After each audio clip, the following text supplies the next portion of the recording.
Well, what's the crack, everybody? And welcome to episode 165 of Buckshot for Friday, the 4th of December. Or if you're a Patreon, of course, you will be listening to this whenever the fuck I put it out. Most likely be much earlier than that because we're recording good and early in the week. So you'll probably have it on the Wednesday, which it was the 2nd, I think it is. And you'll also have the video. Evidence will be up there. It'll be on the Patreon page. It's for nobody else but the Patreons. Because you got to give those people, you got to wet their beak. You got to wet their beak ever so slightly. Also, thank you very much to the merch purchasing people. Christmas must be, I don't know whether you've finished Amazon. You finished the game of Amazon now and you've ended up on my merch page and now you're buying things with my face on it. Although, no, in fairness to you, you have a bit more credibility. You're actually just buying the logo and stuff for cups. And somebody bought a cushion. Again, you know the crack. Send me on a picture. Follow me on all the usual platforms. Tom O'Mahony Comedy will find it pretty much everywhere. Or Buckshot Podcast. Or if you want to send me something in long form, if you want to have a good old natter or whatever, do buckshotpodcast@gmail.com. Yeah, you know it's all there. And if you don't fancy any of those kind of things, you just want to go, listen, having the pot to piss in, Tom, can't sort you out this side of Christmas. Do us a favour and rate it if you're listening on Apple Podcasts. Because about 75% of this is listened on Apple Podcasts. Put in a rating.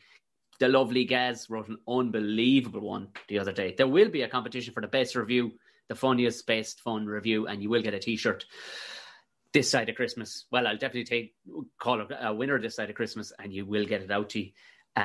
Hope you I don't pick some who are living in New Zealand or whatever, but it doesn't matter. You'll still get it, the best one, regardless.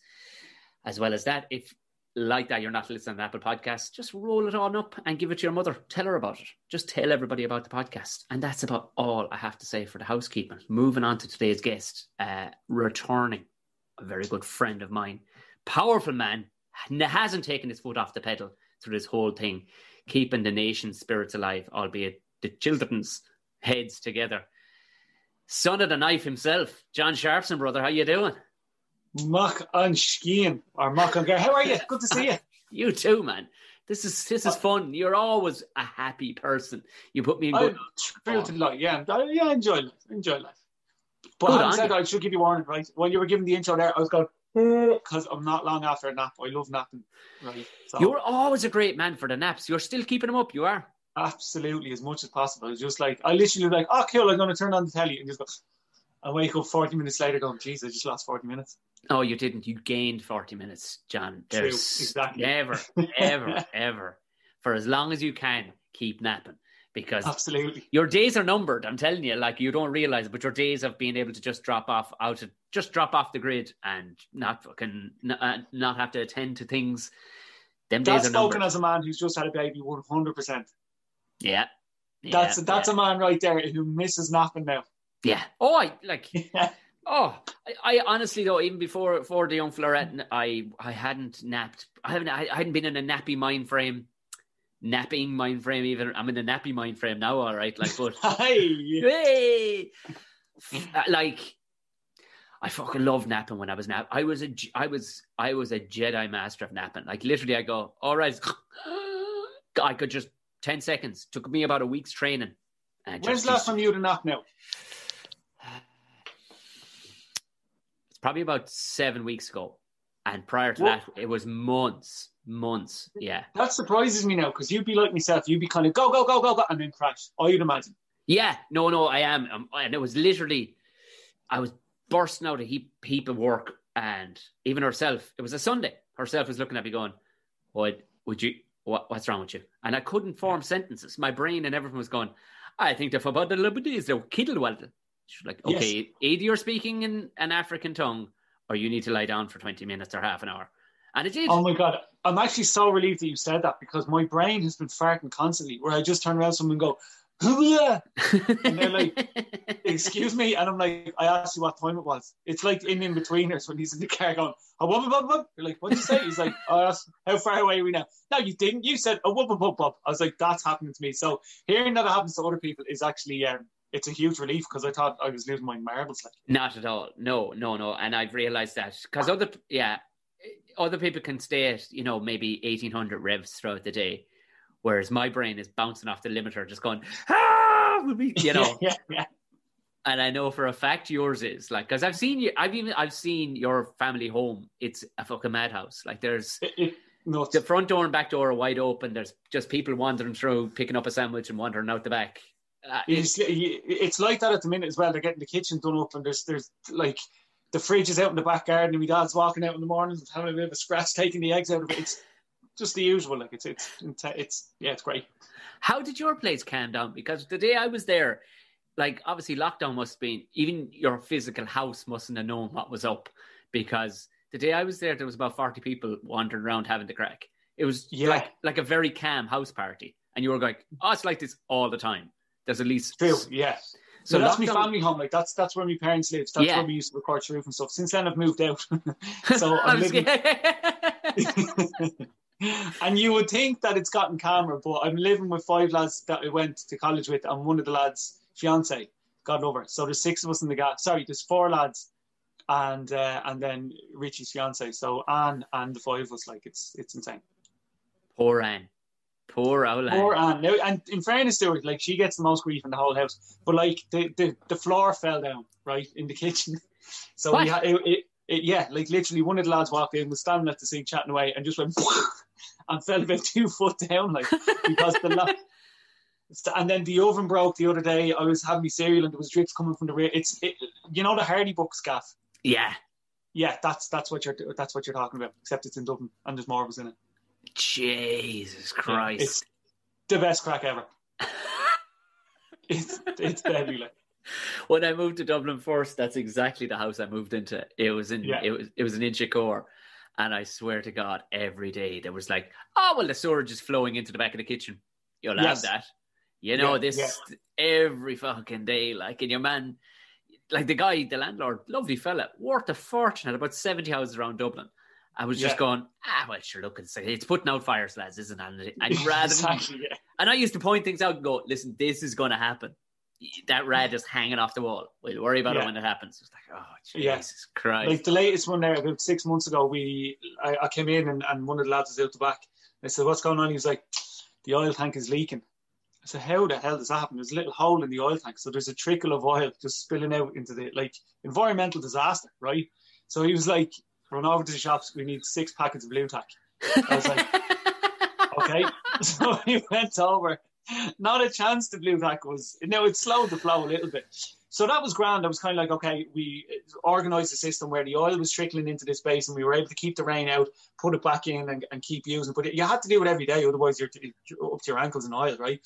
And then when I was hungover, right, I was in the fair, and I thought, if someone's walking down that lane beside the house, takes a fag and flicks it over, are we goosed? Is that it? Like, and I was thinking, I'd rather not find out if the oil is man, but we just need to get this fixed, essentially.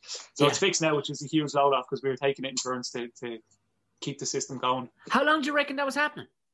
That was going? At least 4 weeks. Like, I used to do insurance claims before going out to people's houses to assess. Mostly, it was always property, like, buildings. Yeah. I have never gone to one with an oil tank leak that didn't take 6 months to fully repair, rehouse everybody in the house, and I've never done one that was under 50,000 euros worth of damage. Because that oil that you were seeing hitting the ground, it will get under the ground, it'll hit the water table, and it'll flow underneath, hit the foundations, seep up through the foundations into the subfloor, and all the ground floor of the house will probably have to be dug out. And all the soil, if it was going that long, and all the soil has to be sent to Germany to be decontaminated. Yeah. Right. Yeah. Well, sure, look, we'll be out of the gaff in a while anyway. It's just that there's that and there's blue tack. I love that. And I was over in the shops. I was like, can I get these blue tack, please? Bought them. We went home, tried our best. Obviously didn't work. And he goes, run back over, get 3 more packets, will you? So I went over. And your mum was like, doing a bit of arts and crafts over there. I was like, you wouldn't believe what we're trying to do with this blue tack if I told you. But sure, look, it's fixed now. Got a load of posters to put up. I love posters. Yeah. Yeah, I just bleeding love Eminem. And I just wanted to spend the Who was on your wall growing up? Who would you have on the wall? I can only imagine because you have an eclectic head. Like you're into hurling, and you're you teach. You're a teacher, so who was on your wall? Not only, yeah, I had posters all over my room, but like they didn't come down till I was 20. You know what I mean? Like it was so like my little brother's friends were in one day, and the PlayStation was up in my room so they were up there, and he was like, John's room looks like a cool 13-year-old room, but like his 21st is next week. I was like, yeah, it's probably high time I took down these Ole Gunnar Solskjaer posters off my wall, kind of thing. Like probably collector's fucking items by the time you were done with them. They're probably bleeding where, yeah. I would love to know where they are now. Dennis Irwin, I had Dennis Irwin on the wall a lot. I was only, as I physically said it, we were physically recording this, it is physically November, but I just said like the 4th of December. How weird. I know I hate the phrase Emma Dornan did a great sketch on it. It's mad, isn't it? But it's weird how weird out here. We've all been in the penalty or in the sin bin for 9 months, and then they go, oh, now it's Christmas. Yeah, it's grand. And we're like, is it? Is it? It's been absolutely nuts. This year is just crazy, and it's. I think it's going to be one of those things, Tom, that in a year or two, when touch wood, fingers crossed, things are gone, everybody's just going to go, that was bleeding mad. Do you remember? Like at the minute, everybody's just getting through it and doing what they can to get through it, and it's kind of you just trucking on and you keep doing what you can. Yeah. But I think it's going to be hindsight. Is going to be when people go, Jesus, wet! Can you believe we did that? Like for 9 months, unbelievable. I know I'll be standing there with a mullet going, I don't know what happened. He'll be standing there going, was there a thing? Was there a thing? Yeah. Instead, I know people go, how's lockdown been for you? I just point at my hair and my moustache and go, well, do we need to? You're like, I'm making it work. I just need my camera. Well, you've been busy through this whole thing, though. You've been, because I know you were obviously doing the Tri-Channel and stuff like that. And obviously you're a moon tour, which you talked about on the first episode you were on with me. And then how did they, because you were always keeping a hand in your Gaeilgeoir and whatnot, how did the homeschool hub then end up happening? So I was meant to go back teaching full-time in September. Right. And I sat down with the principal and I said, you know what, I'm making a bit of headway with RT Junior. I'm getting a few gigs presenting and, roving reporter and stuff like that.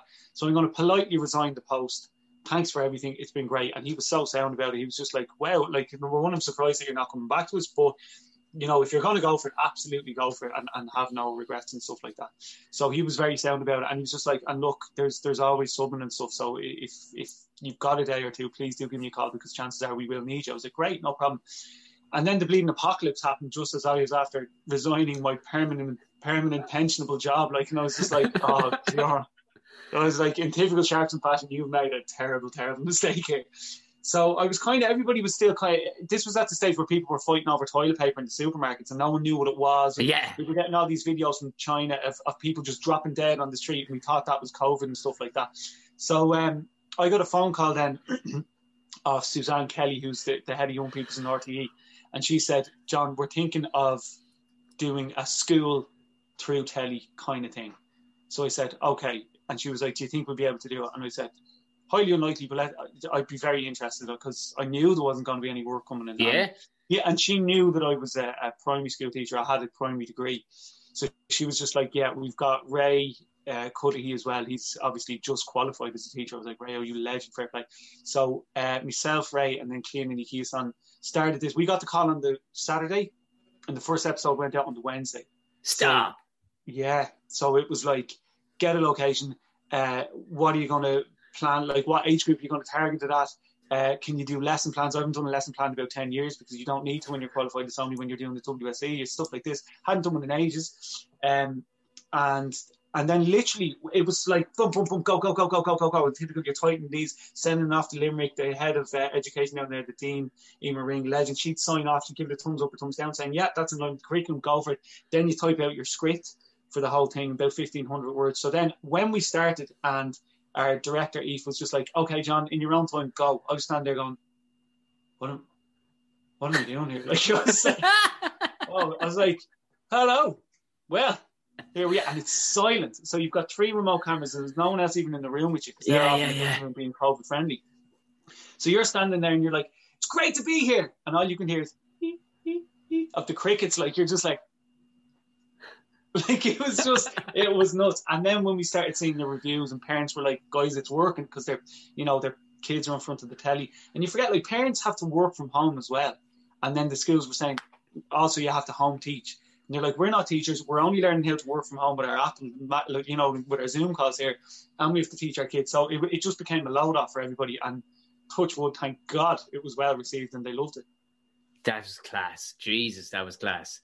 Because I knew you were doing the present. That had stepped up a fair bit. Like, how, like, it's gone well, yeah. Yeah, how, like, is it, do you have to nearly elbow your way, or do you have to paint it out in front of them and go, look, this is what I need to do? Like, are they seem to be really good on the kids' production of stuff, don't they, RT? Like, is it you pushing it the whole time going, I think we should be doing this? Because the other day I saw you bouncing onto the whatchamacallit, the Jeannie Johnson. I was like, there's right. John.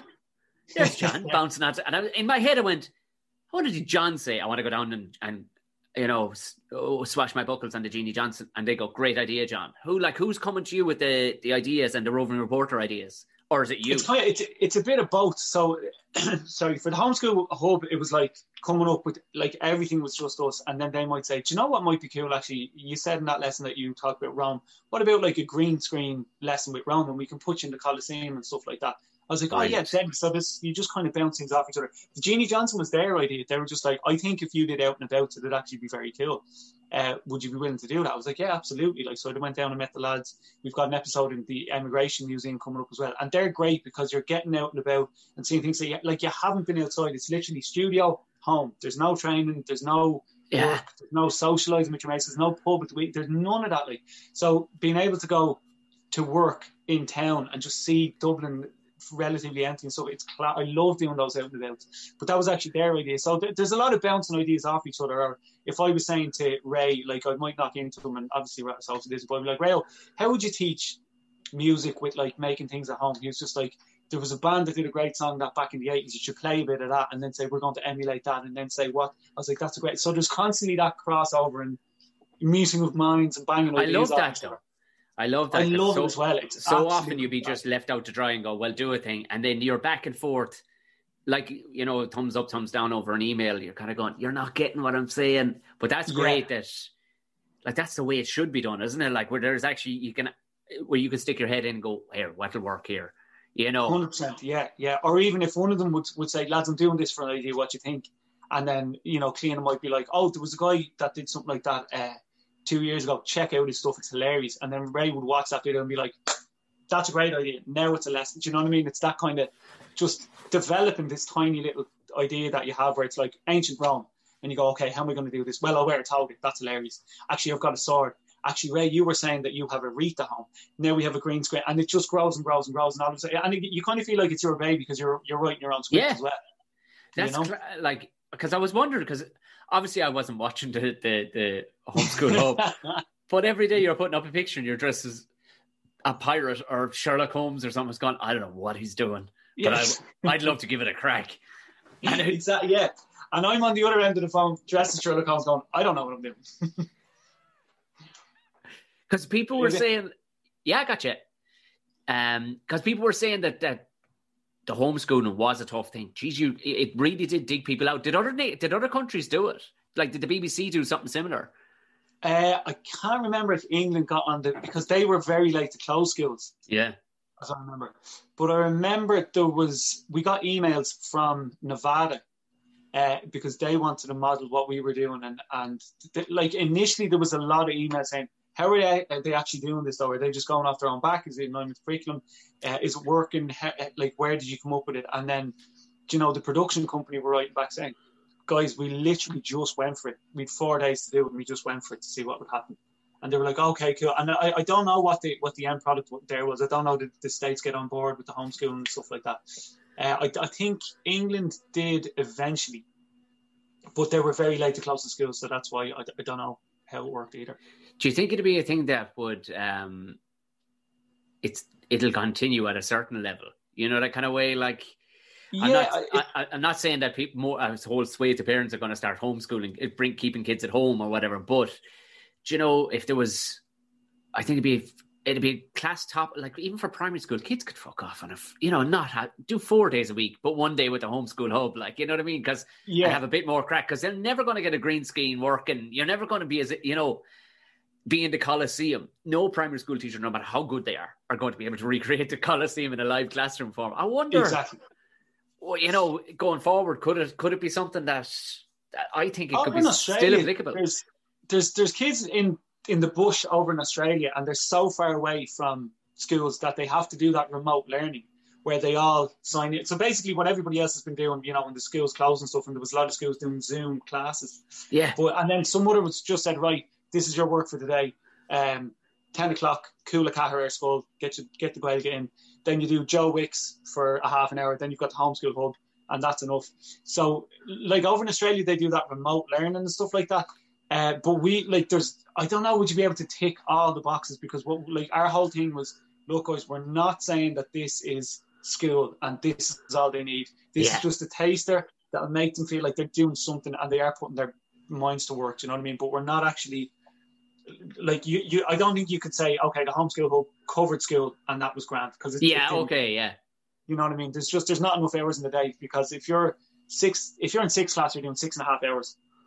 Third class, you're doing 6.5 hours. First class, you're doing 6.5 hours. So combined, we're just falling short. We're giving 15 minutes a lesson a day. Like. Oh, I'm with you. Yeah. You know what I mean? Like, you'd never tick all the boxes of the curriculum. I don't think, anyway. Still, though, there has to be something in it. Like, it's not to be cast away or anything, because you definitely developed something. So there could be a specialized subject. We'll say, like that, like Roman history or whatever, or Irish history. I think you may have opened up a box of stuff there that it should be packed away as soon as this fucking vaccine apparently is going to arrive. Fingers crossed. Like, what they did was then with the after school hub, which is on now, they were like, okay, because there was a lot of people tweeting saying, this is actually a great show. I actually would watch this and my kids love it. So we went from doing the homeschool hub during school hours to the after school hub, which is on now Monday to Friday. So it's because they're back in school. Do you know what I mean? So we were able to kind of loosen the reins a little bit and say, okay, like Moonto already did a lesson on Tin Lizzie, just because he's just like, Tin Lizzie's cool. I love Tin Lizzie, so now we're going to learn about Tin Lizzie. And it's not necessarily in line with the curriculum, but you can have a bit of crap with it, and they're learning something. Do you know what I mean? Yeah. I can see it. All right. Did comedy ever? This is just while I have you. Did comedy ever go on to Zoom and try and play that game? Yeah, it doesn't work. Does it not? No. Stand-up sure as shit doesn't. You know what I mean? It just doesn't. We did a couple of formats. Like there was one where you had a little 10-minute segment or whatever, and there'd be an audience behind a paid wall or whatever. And the audience would be in on it, and somebody would control the Zoom. So you'd see the audience chuckling along, and that was about as good as you could do. Like, there was all sorts of connotations of it and just permutations, how they were trying to do it. Like, pre-record it, have a host pop up and go, so coming up next is John Sharpson. And then you're standing in your sitting room going, how are you? Anyway, and it just, your soul just died a little inside. And then stand-up is one of those few things that just cannot be recreated in a remote format. You know what I mean? You just can't. That's why podcasting has gone through the roof. Like, you know what I mean? This is, the numbers have jumped exponentially, like, as a result. Because, people are just going, well, I've nothing else to be doing. Now, there's hosting. There's hosting games, because people, I've done this thing, and I was talking about it on the podcast, that just joined up with a company that have been running it a while. And they're, with people, these Zoom parties that people are having, kind of going, Jesus, how do I avoid this? Well, it's because the person, the quiz master is normally not somebody who performs a lot or hosts anything. So this is where they're using comedians to host. Right. And it becomes a much bigger affair. And there's a tech person then handling screen shares and stuff like that. So it's a bit better, you know what I mean? And it does scratch the itch a bit, but it's not the real thing. Like, no. There was during the lift of lockdown, I must have done a dozen gigs, I was probably the busiest in the country. But even at that, and they were like, they had to be at a certain distance, seats had to be a certain distance apart. Again, you kind of want people bunched in and whatnot, but they were grand. Yeah. But no, it wasn't operating the same way at all. Like, so for stand-up comedy, like, being there and the live aspect, it must be massive then.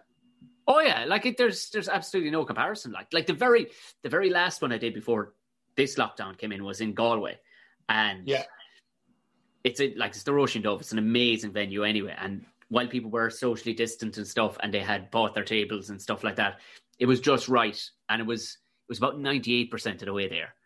Right. Okay. It was about there, all for a handful of reasons. One, I played there so often, and I'd have a good old following there. And fucking, it was just so lovely. And we knew the door was slamming on us in a couple hours' time. Literally, it was that night lockdown was coming. Yeah.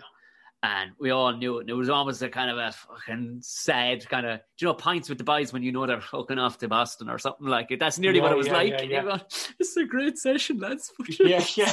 I'm really enjoying these pints. Yeah. And that's what it was. It was like, I was pull up a stool. Before I knew it, I'd done well over an hour on stage. Like, it was like, all right, so I suppose I better go, and it was just. But I don't want to. It was just, yeah. And the people that were in there were our stand-up fans. So they were going, so yeah. I've done a couple of different things. Like, I had a game show as well. And just the alignment of actually creating the content for it was just tricky. Now, I have a bunch. I am going to start it back up again. It was foul-mouthed. Like, it was Buckshot Sideshow. And there's comedians. And you'll have seen, like, this was not reinventing the wheel, but we weren't using Zoom. We were using actually Skype, which is much more malleable when it comes to dropping in things. And Gordo Rochford of those conspiracy guys was actually doing all the tech behind. So he was dropping in all the media. He was dropping in people's names, moving things around. And it looked well. And it was 4 comedians, 2 teams and me. And it just the abuse. It was just us abusing each other like to high heaven. Like, it was completely unsellable. You could not sell it to any. You could, like, if as it was, no. There was just too much swearing. There was too foul. But that's the beauty of it, because you have a platform where you can just do that. Like, yeah. And it was healthy. You could see lads going, oh, thank God for that. I got to tell a few jokes, got to have a bit of crack. And you could see it, like, because they genuinely getting it off their chest, because normally that's what we do backstage, is you're giving each other serious amounts of shit. And there was a moment, it was like, I'll see you later, lads. Look, see you next week. Look, I love you. You must be missing the pints, though. You were always a great man for going out and taking great pictures of a lovely pint. You were always looked like. I love a lovely pint. A lovely pint. Yeah, it's just where it's a little bit chilled on the outside. Nice pint of Guinness now. And of course, my favourite pub, the Gravediggers, they didn't even open during that period of between lockdown 1 and lockdown 2 where pubs were allowed. Yeah, they were just like, look, lads, we're gonna take a stand and just say we don't think it's safe for you to be in the club. And nobody went, no, just let us in. We'll stay away from each other. We wouldn't, but they were kind of, and you kind of have to admire them for that as well. But where's the Gravediggers again? I've seen it. Beside Glasnevin Cemetery. Yes. So it's right next door. What else would it be? Exactly, you know what I mean? So there's all sorts of stories that they'd be knocking on the walls and an L point to come out through the hatch when they were digging the graves and all this. Yeah, because I think if I ever had a pub, but that's the kind of name I would give it. Like, there was one in Cork we used to drink it called the Morgue, because there was literally a morgue there at one stage. Like, but yeah, and it was a pub that did quite well, actually. It didn't put anybody off. Like, straight away you'd be like, there must be no crack in that place. yeah. And it absolutely was serious crack. Like, it was deadly. But funny enough, I thought I'd miss going out and having the crack a lot more than I actually did, because everybody's out walking, everybody's out going for coffees, and like through the winter would be off season for hurling anyway. But I'm still very fit, because up in the house we bought a load of gym equipment and everybody's just hitting it hard and having the crack with it. Like, so I don't miss it as much as I thought I would. Having said that, I wouldn't mind having points. Yeah, I know. I don't miss it a bit. No. That's what you keep on telling you. I'm fine. Please, I'm fine. The audio listeners, there's John's eyes are actually streaming with tears right now. Yeah. I have a question. Are you doing Panto? No, not doing Panto this year. Because I was going to say, I don't know. Like, I wonder how it's going to work, or if it's going to work. The option was there. To do it, but we had a discussion, myself and the boss man, and it wasn't going to work for me. Not the way it was going to. It had to happen. It had to happen. There was going to have to be an isolation bubble of all cast and crew for 3 to 4 weeks. Can you imagine the chaos? Yeah, no, I can, and like, for a handful of reasons. One, I'm a fucking family man now. Do you know what I mean? There's family man. Family man. Do you know, I didn't give myself that title. It was said to me like that. I was like, well, you're a family man now. And I totally get it. Look, I totally get it. No, I wasn't doing it anyway. Do you know, like it was just myself and Natasha. Yeah. You know, you go, hey, look, it's the job, you know, or whatever. Yeah. Grand. Yeah. But the little fella, like, what are you going to just weird him out and rock back up in a month's time? Go, what's happening? Do you know? Yeah. You With your mustache gone and your mullet gone. He'd be like, yeah. Hey, who's this guy? Who's this fella? Like, so, no, it was just too much of a stretch. Like, I wasn't going to do it. Like, so, and also, as I said, I work well when I can get out of the situation. Like, would you put me in isolation with theatre folk for 3 to 4 weeks, Sean? I mean, I've seen you spending a half an hour with theatre folk and being like, I got to go. Yeah. So I can only imagine if it was like 6 weeks, you'd just like, I'm going to kill someone. Oh no, John, we wouldn't get to the 5th or 6th. We wouldn't get to the second week when. No. Hour 2. There's been a murder. There's been a murder. There's been a murder. Which is exactly how we say it. Yeah. Oh no, it would be all in Scottish accents for some reason. There's been a murder, but I wouldn't. I feel bad even saying that because I get on with it. I get on with all the gang, great. Like, but I don't. I haven't had to. Jesus, I don't know when I've had to do something like that before, and I genuinely don't know what way I'd be. So I just figured it's safer bet just to leave me out of it, and we're all still on good terms because like that Big Brother vibe locking in. Nah, man, I'm a long time since I was a student. You can't be fucking locking a man in his mid to late 30s inside with a bunch of youngsters. Like, and when you do something like that anyway, you get sucked into that bubble, which is great, and that's your Christmas, and they're great people and all. But the fact that you can't leave, you're like, wow, I am trapped here. No. And I don't have claustrophobia, but if somebody turned around to me and said, or if somebody said something ridiculous like, you can never again eat a gherkin. that is ridiculous. I would kill me. Yeah. I may never again eat one, but on my terms. My fucking, I know, like, as a stand-up too, from being years of a stand-up, you become a singular control freak. You do, like 100%. I work fine. Yeah. Look, I love working in a team. I love having the crack working in a team, but you become very conscious of your own, what you're up to. Yes. But if you're being told you can't go outside the fucking door, sorry, you're not going outside the door because there's 17 other people reliant on you not going outside the door. Yeah. But not only that, like, there's certain people are just like, okay, like if I'm having a conversation with someone, like, and generally it was my parents when I was a teenager, like, or my girlfriend, like, where she'd be like, that's a bad idea, you shouldn't do that. I'd be like, okay, I hear what you're saying, but please just word it differently, because if you tell me not to do something, just my personality, I'm going to do it. Like, even if it is a bad idea. But if you say, what do you think? Do you think it's a good idea? And I go, I actually don't think it's a good idea. And she goes, well, there you go.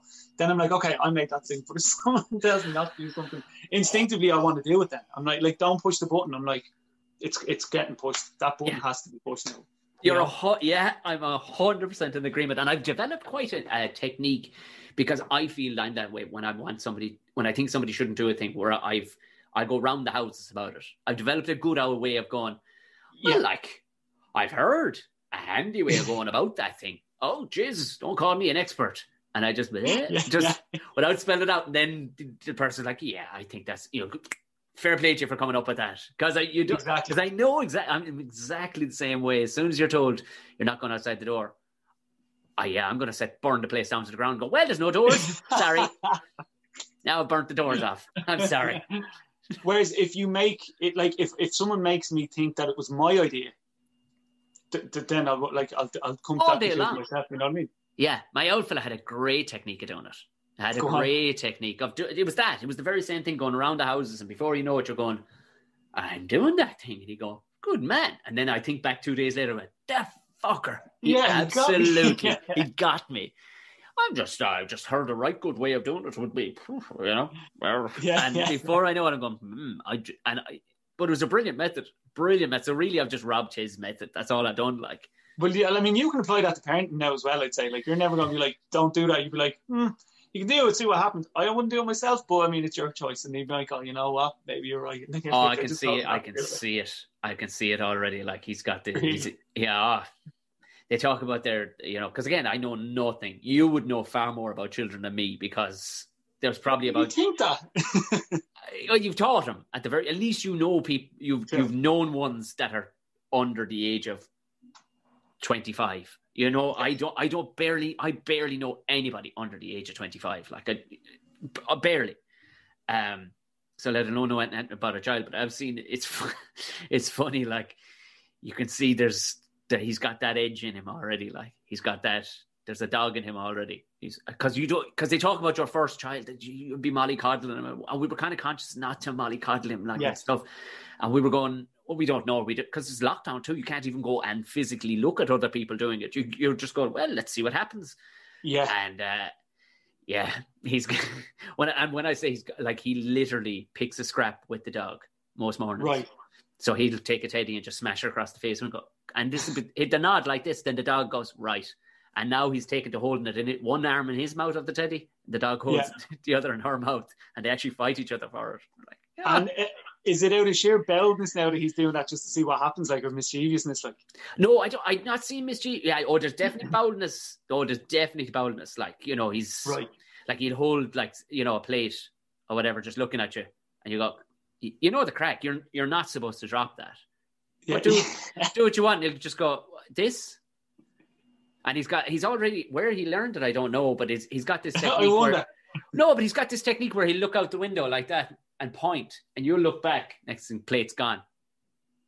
And you're going, this is only a 14-month-old child. Like, where are we going? Like, this is... And at one stage, like, one part of your brain, I'd say, is just like, you little, I cannot believe, but the other side of your brain's going, I'm kind of proud of you. Oh, no, I have to swallow my pride and go, come on now. But he catches, like, he's like, they can, because, and I'm guessing, like, they go, oh, they don't give kids enough credit and stuff because they can see through. I think because they have nothing else to be worrying about. They are zoned in on just your behaviour and their behaviour. Everything else, they don't know anything about the weather. They don't know anything about the news. They know nothing about fashion. They know nothing. So they just have this one track. And they're fucking ninjas at that level, I think. Yeah. Because you can see, and every so often he'll show you a look. And I've talked about this before. It's a look that I don't think even I have, or my grandfather still has it. His great-grandfather, 99 years of age. And he's a lovely man, but he's a look that will stop your heart. Really, like, yeah. Just, would you fucking do that? Would you? And it's that, oh, Jesus, like a boss would look at you. You feel it right here, like, yeah. And you go home and you think about it, after that look. And you can't teach that. No, he has it. He has it already. And he had it like at 6 months. He shot me a look one day as much as to say, you fuck on yourself, will you? And you go, oh, Jesus Christ. Jesus Christ. Soul. So that's been very interesting for us anyway. An interesting distraction is just learning what a child growing into a person is. Like, oh, right, so this is how it happens. I see. I tell you, I'd say it's great for gathering material for stand-up. Yeah, I'm careful not too much because, God, that's a road well fucking driven. You know what I mean? You don't want to be that guy going, well, here's the load of baby material. And if they're out on a Saturday night or a Friday night, a lot of the audience does not have a child. They sure as shit don't want to hear about having a child, so you need to, but I definitely have, I've used, there's bits where I'm talking from their point of view where I still don't know what's going on. And I think that eases people in. They're like, oh, good, right, he's not about to tell us, nobody wants to hear about changing nappies. Nobody, no matter how funny you think you can make it, nobody wants to hear about that. Nobody wants to hear about that. The young fella who has nap, he doesn't want to hear about it. Do you know what I mean? And chances are it's been done as well, whatever you're going to come up with and however funny you're going to guaranteed it's been done. So there isn't an awful lot. I've gotten maybe 25 minutes out of it, and I think that's all we're going to do. That's solid though. Yeah. There's a couple of good bits post pregnancy even where I'm going, where I know people haven't gone down this road. It's a unique kind of a story, all right, but yes, yeah. Steer clear, man. Steer clear. It's the Reiner, Joe. Like, and I know comedians don't even think. Some comedians go, all right, well, this is my life, and I'm going to. And you're like, okay, but watch people just go into themselves in the audience when you start into this, like, Yeah. Take out the phones and just have a little check there. Yeah, exactly. So come here, what's Christmas going to be like with the Sharpsons? What way would you? Good. It's a good question. Like, obviously, restrictions are being lifted. So, do you know what's funny actually? Because like my three brothers, like there's four of us, and we've all my youngest brother's at home, but the rest of us are all moved out. So we were like, government are lifting restrictions. Like, happy days, 3 households, not a bother.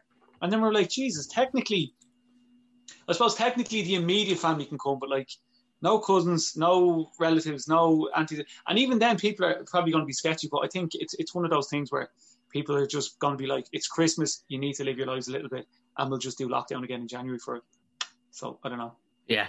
I wonder what many people just eating out in the backyard. Just Yeah. Yeah, exactly. Putting up those like wooden lats and making like a kind of a gazebo thing. I don't know. Yeah. It's I know. Sure, we don't know what's going on either. Like, it was because I would imagine what your house was like any other year. From the brief evening I was there, like I just imagined the Sharpson household come Christmas is rocking around. They just take the front door off the hinges because there's going to be that busy. Like, just yeah, and there's cousins and relatives and neighbours will call in, and but like there's no structure either. Like, so like some years you might our cousins generally call over, and my auntie doesn't live too far either, so she'll call down.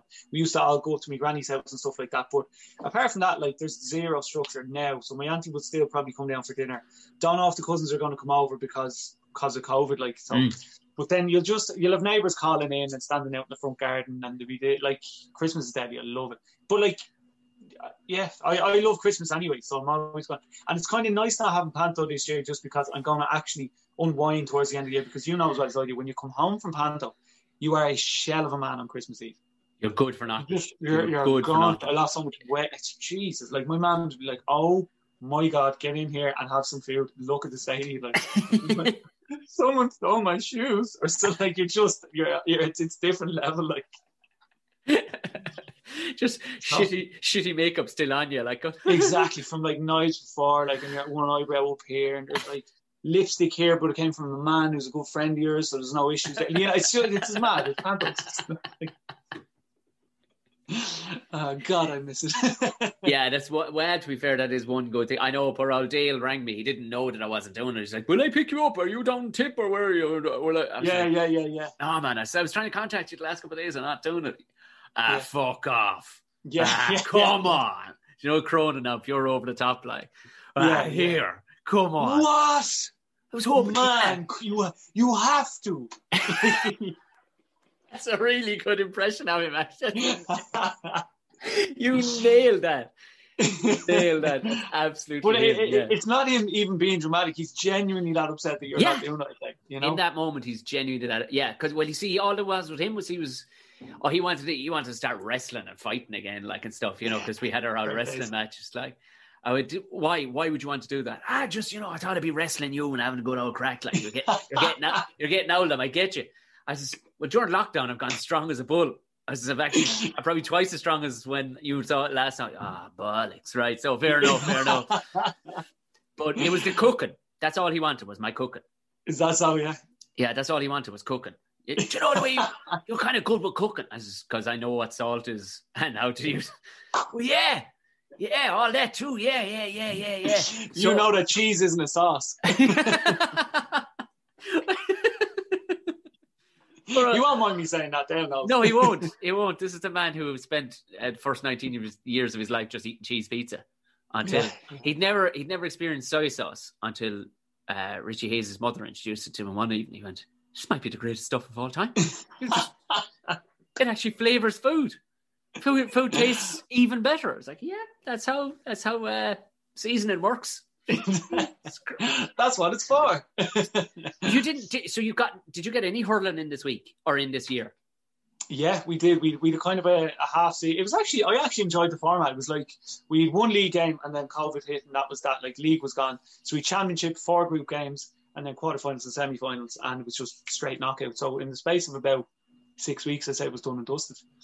But it was and there was no promotion or relegation, so it was a funny out year anyway. We got to the semi-final, should have done a lot better. We got bet by 10 points by a team who actually went on to win it. They were very strong, but we didn't hurt particularly well this year. But because we're looking to hit the ground running as soon as possible. Do you know what I mean? For next season, even though technically it would be off season now, you know.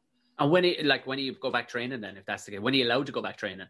That's the thing. They literally like, lads, be ready, because when we're allowed to go back training, we're going to go back training. Yeah. Christmas Eve. I saw you were.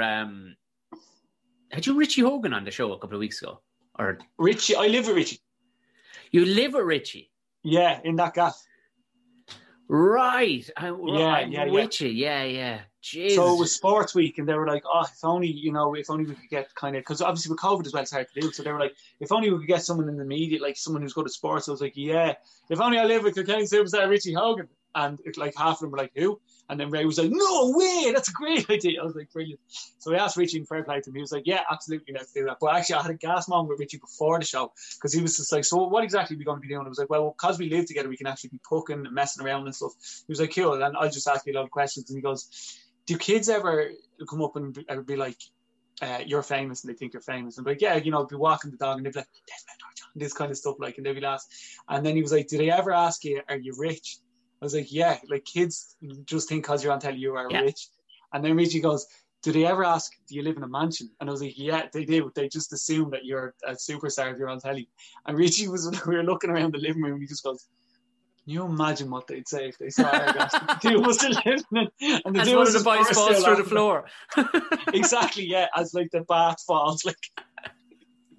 But he was deadly. It was great to have him on the show. And then shortly after we had him on the show, we went out and had a storm of a game in the Leinster final, basically won it for Kilkenny. So I was like, "Well, we need to bump that episode up. It's relevant. Do it." Yeah, because I noticed he was so often you'll see GAH stars as wooden as their hurleys just stand there going, "Yeah, well, you just," but I noticed he has a bit of flair, but there seemed to be comfort. I was like, I realize now it makes perfect sense. You were obviously he was very comfortable with you.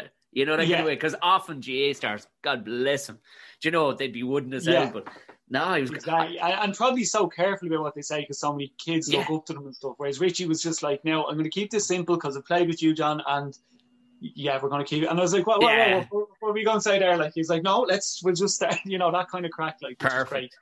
Yeah. I met his uncle, Richie Hogan. No way. Yeah, he's actually working on. I was just chatting with him the other day over a fence. He's working on he was roofing. He's a roofer. All right. He was roofing a house. I was just chatting about hurling or whatever. Turns out I will say, rather quickly in the conversation, he got in the fact that he was called Richie Hogan too, and that he had won a minor and what else? I don't know what other medal he won. He won a minor anyway for Kilkenny. He went, "Oh, and I'm Richie Hogan's uncle." But like when he started to explain that, and my mother is, DJ Carey's, and I was like, "Oh gee," like this ridiculously, oh my God, it was like, nepotism 101. It's like, oh, I see. But at least when you can back it up, there's no, but Jesus, the hurling at the weekend, something else. Stop, unbelievable. Regardless of your ties to Kilkenny, like you had to be shouting for Waterford, like. I was obviously shouting for Kilkenny because I knew he'd be in the house after them. You know what I mean? Like I couldn't be watching him, begrudging him, and saying, "No, I hope Richie misses this ball now." Because Waterford, you know what I mean? I was like, "Come on!" I said that my dad used to live in Waterford, and he was like, "I really, really want to be up for Kilkenny, and I think Richie's great, but come on, they should this kind of." But the hurling has been like unbelievable this year. The standard, and the football, the standard of the football. Like, I mean, Tipperary got beaten or whatever by Galway, but our footballers are like, what? Now where did this come from? We're into and it's kind of big in South Tipperary. I played it, but still, all of Tipperary was a hurling county when you support. So we're all kind of looking at each other, going, "I suppose it's football now, is it? Right, fair enough." And the year that's in it as well, like the same four teams in the semi-final as was 100 years ago for Bloody Sunday. Can you imagine it? And can you imagine if Tipperary, what odds would you have gotten that last year? Yeah, that exactly, Tipperary and Dublin at least were going to be in the semi-finals, Yeah. I mean, imagine if they both made it to the final. I'd love to throw a fiver on Tipperary. I'd say you get obscene odds still now at this stage, would you? Yeah, of course you would. I mean, Jesus. I mean, they're playing good football, but, even no matter, I mean, Mayo, God bless us, poor old Mayo. They've a fair old wardrobe full of bridesmaids dresses there now, in fairness, Yeah, Jesus, okay, it could always be worse, couldn't it? Can you imagine if Tipperary beat Mayo? Can you imagine being Mayo? Like, as it was described to me the other day, he went, and this is by a Tip fella, he went, that's a scandal town. I don't think we should beat him. I don't think, even if we could, I don't think we should, in all fairness. To be like, you know, a couple of points up, just take the foot off the gas. Like, yeah, come on. Like, I mean, to be, as your man described, genuinely, went to be like stealing an ugly fella's girlfriend, wouldn't it? Do you know, after he spent ages looking for a girlfriend, he finally gets one, then you just go rob her.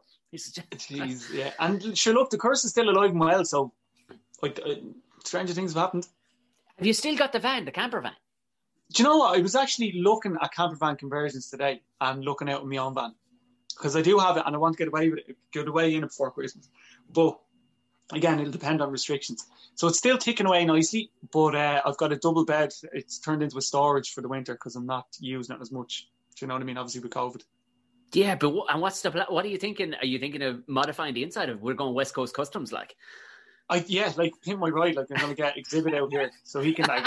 We heard you like water, so we gave you a jacuzzi. I'd be like, thanks, Exhibit, deadly. What am I gonna do with this? And it's definitely gonna get robbed. Keep this clean. I love that the cars that they had on West Coast Customs. Your man was like, "We put 125 grand's worth of shocks into your car." He's like, well, that is going to get robbed the second I drive outside the building. Exactly. I'm going back to Philadelphia now, and I might as well just get out of the car now. Yeah, I don't know. I just want to do the interior a little bit, mix it up. There's 4 beds in the camper. I've never used all 4, as in there's never been 2 of us in the double bed and 2 in the bunk beds either. So I'm thinking maybe get rid of the bunk beds, maybe get rid of one of them, just have storage, put in a eco shower or something like that. I don't know. I'm just messing with ideas because I'm bored, I suppose. No, in all fairness, like, I mean, when you do start thinking about, like, even herself was talking about getting a fold-out couch just in case, and you go, well, who's calling? Who's coming over? Yeah. Like, you know? So in that instance, absolutely, I would love a project like that. I'd love a crack at that. Like a few bits and pieces I did over the summer. All right, they were a bit of crack, like, but I'd love a right project like that where it's yours to make balls of. You know, and there's so many bits out there. Like when you get deep into it, I've met people who are deep into the camping world, their own conversions. Like, they're unreal. And do you know what I love about a camper? Like, you can be parked on the side of the road in your camper, right? And if there's other campers there, any time, day or night, you'll just knock off. Hello, how are you? I like what you've done. Can I take a look? Yeah. So, and they'll bring in and they'll show you exactly what they did. And it's just the done thing. Like, we've been in campsites where people are just like, where did you get this? God, actually, did I ever tell you the story about when we were going down to Clare and we stopped off in like Obama Plaza or something like that? This. It's like, so I was driving along in the van, and as we were pulling in, right, this fella's on a picnic table with his family, just eating the abracadabra or the Supermax or whatever, and he's literally following the van like this as I'm driving it, right? So I was just like, what is your man looking at? So pulled in, reversed her up. By the time we parked it, he was at the window, right? So I was like, wound it down. I was like, what's up? He was like, how's it going? I was like, good, yeah. Are we allowed to park here? Like, I thought he worked there or something. Like, he was just like, I used to own this van. I was like, what? He was like, yeah, I used to own this van. I saw when I was coming in. I was like, come on in, take a look. And he had a baby, so he was just like, it was kind of half done, and he sold it on. He was like, I sold it to a fella called Derek down in Roscommon. I was like, that's why I bought it off. He was like, he's a lunatic. I said, oh no, he's deadly, he's great. Like, he was showing. So he came in and he's just like, oh, I love what you've done with it now and all this. So like, that's literally the 3 owners. He bought it new, started doing it up, sold it to Derek, and then Derek sold it to me a few years later. It's just like, that's the history of the van, and we've met everybody who's ever owned it. It's nuts. And if Barack Obama hadn't come to Ireland, that meeting may have never happened. God bless you, Obama. Yeah, hell, we'll jump all over. I still people get a novelty out of the notion of pulling into a petrol station. Like, wow, of all the things a man could have dedicated to him, like when they rang him and said, listen, the most popular thing in the country that you visited is a really successful petrol station. Yeah, but how was it really? Like, what, Supermax? Whopper, okay, we're having chicken and chips again. Like, we not have put something nice in it. I don't know, a Cahnnel thigh or a chopped to give it a bit of class, or I don't know. It's just like, I can't imagine like Obama going in. He was like, yeah, can I get those taco fries with the extra silly sauce? You know what I mean? He needs something a little bit classy. Yeah. Just a little bit. Yeah, well, you see, your man, Mr. Supermax, I think owns all those petrol stations, because there's another one outside Galway. It's a plaza, and there's another one outside Tipperary. It's a plaza as well. Like, They just haven't found a president to fucking tag onto it just yet. Like, you know, Biden Plaza now. Watch this space. Oh, you be guaranteed. Like, what is going to be the move there? Because the Hoover, like Biden, it's straight out the gate. You're going, Joe Biden. He's claiming to be of Irish descent. Like, Obama was going, huh? You'd be guaranteed when they went, turns out some cute whore called Ollie, I don't know what his name is, Ollie something or other, from Ollie Hayes was his name. He's a bar in. And he basically, his family looked it up and went, I think we might be somehow, let's ring the White House and see what happens. Can you imagine that call to Obama when he went, what? I'm like, oh, sorry, who is this? He's like, he's a relation of ours. Is he? John Deering in the... Can you imagine it? Like, just, and him going, go on, so I'll take the call. Go on. Yeah, he's like, you know who you're onto here now. I'm Barack Obama. And we're going, okay. Barack Obama. Go on, let's hear this one. And even, he must have, out of the crack, he must have went, you cheeky whores, by making that kid go on. You know what? Yeah, okay, I'm Irish. I've decided. Correct. Like, Barack, you. Go on, because Joe, for sure, I'd say half of Mayo is going to open up with Joe Dedicated. There'll be Joe headstones, you know, there'll be Joe trailers, name it. There'll be Joe Biden stuff every which way. Is that where he hails from now, Mayo, is it? Mayo, yeah. He did great. Yeah, I know. He might. Yeah, I just want to break Joe's heart. The weekend goes. Yeah,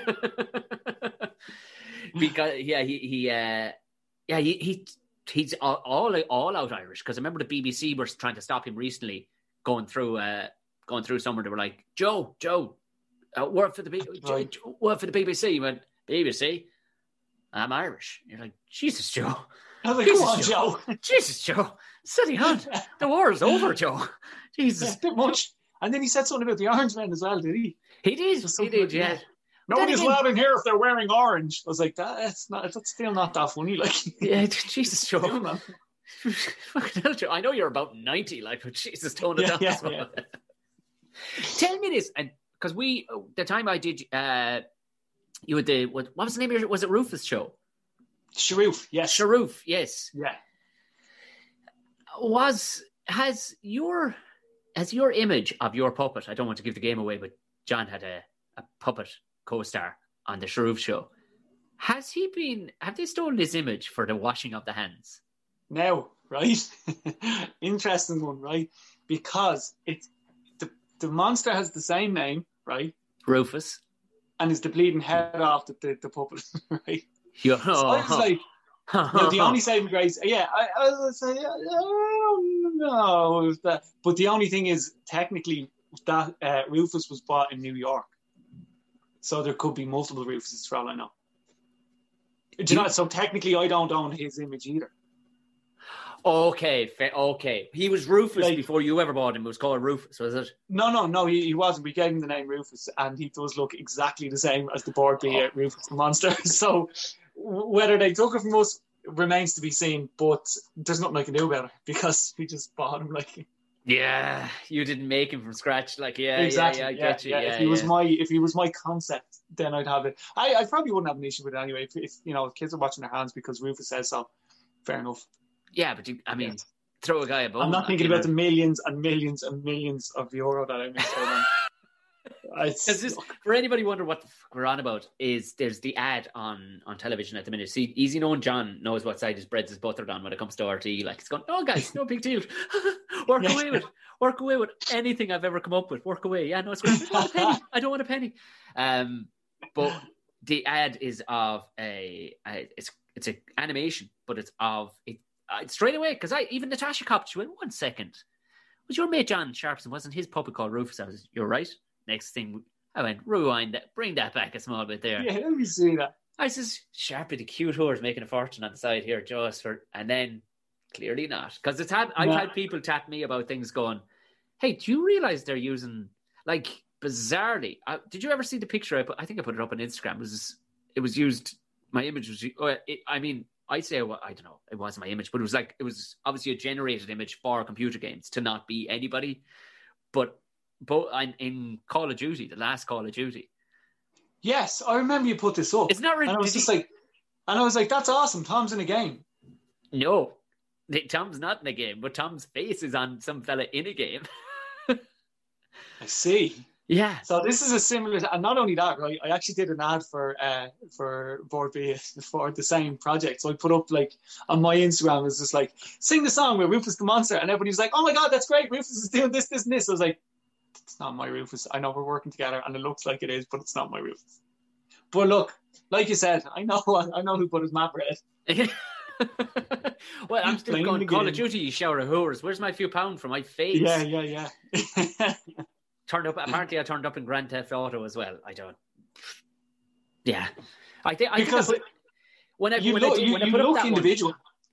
I put up that picture, and I went, oh, maybe not. He's chiseled looking. Maybe it's a bit too much. But 2 or 3 people, and it was over at a mate's house. He went, oh Jesus, yeah, I meant to show you. And the wife went, have you shown him yet? And they put it up on the TV. I went, oh Jesus. You're like, what's happening? What am I doing? Yeah. And even like the little fella was there with us, and even he was pointing, going, "What? No, what?" Yeah.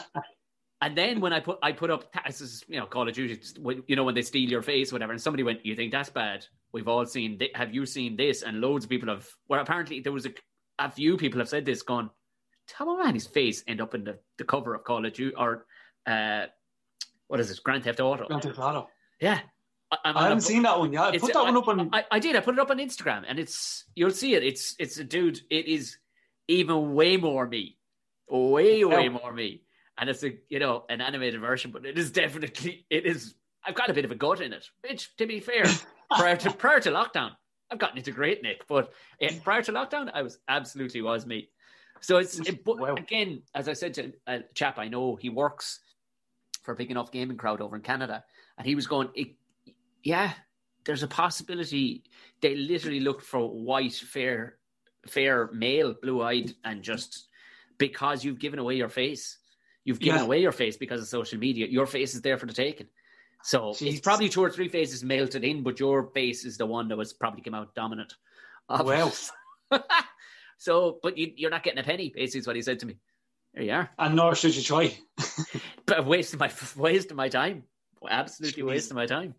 My brother Donald appeared in a comic, which was bizarre. What? And I get the exact same thing. It was just like someone tweeted me. I was just like, will you show your brother this? I was like, oh my God. Like the head off. What comic? Like, I can't even remember. Where would I find it? I either put it up on Twitter or Instagram or tag Donald in it or something. But I'll get it for you. I'll send it on to you. It's uncanny.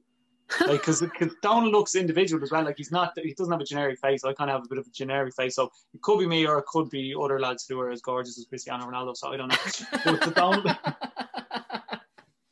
But Donald looks like he's got, he's sallow, but he's got blue eyes. Like, I was just like, this is 100% on. Unbelievable. Wow. What do you do? Your face or mine? Yeah.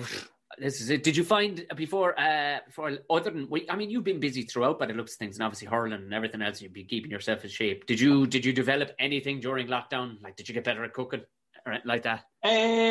Not really, because our oven broke in the you get really good at cooking.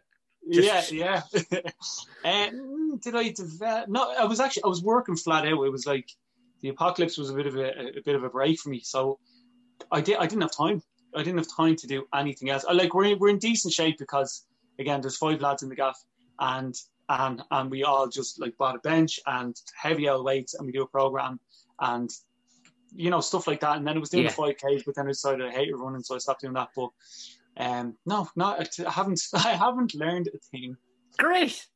You haven't grown whatsoever. I'm knackered. That's the only thing now, because I know it's the same in school. Like, if you're working hard for the year, and then comes to midterm, your body goes poof, sick. Sort yourself out. Yeah. So you're lying there and goes, it's that I'm at that stage where my knees and my legs are getting cold, and I always know that I'm coming down with something because I'm just exhausted. And that's why I slip over my words a lot the last few days.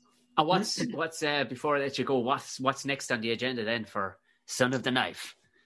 Who knows? I'm going to take Christmas quite handy, I think. I'm not going to do too much. I'm doing 1 or 2 little projects, but I'm going to ease off a little bit. If the after school comes back in January, that would be me relatively sorted for a good long while. So I'm praying for that, and hopefully it's well received as the homeschool hub. And then when I'm not doing that, I'll be in school, I'd say, subbing. Good on you. And is the presenting is still, obviously you'll still be pushing ideas for the likes of that. As per you're allowed out, I suppose. Yeah, like we myself and Clara just did a thing for the Galway Science Festival. Then Science Blast has come back next year, so we're booked in for that already. Trying to think, there's 2 other things that I'm doing. I'm doing something with the GAA then in January as well. So just filling in the diary and just trying to make the usual. Go back to the way things were, just trying to fill in the diary. Yeah, and when the work comes, take it. Like, yeah, and of course you're still doing the Try channel, or at least Try videos anyway. For you were doing what was the chap with the long hair? The leather jacket guy, jacket guy. What a champ! Like an enigma of a man. I love hanging around with him just because every time he just come out with something, I'm like, what is going on in that head? I just don't get it. Like, but super intelligent. Like he's just a mystery. I love him. He's deadly.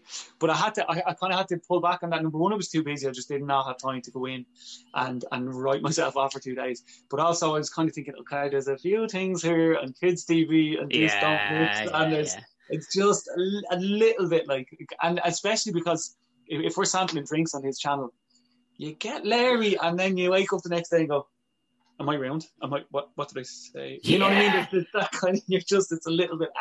So initially because I was just busy, I was just too busy. I had to just pull back a little bit. But if I get time in the new year, I'll probably go back and do a few episodes with him. Yeah, you can see how the crossover, and I mean it is just kids on YouTube.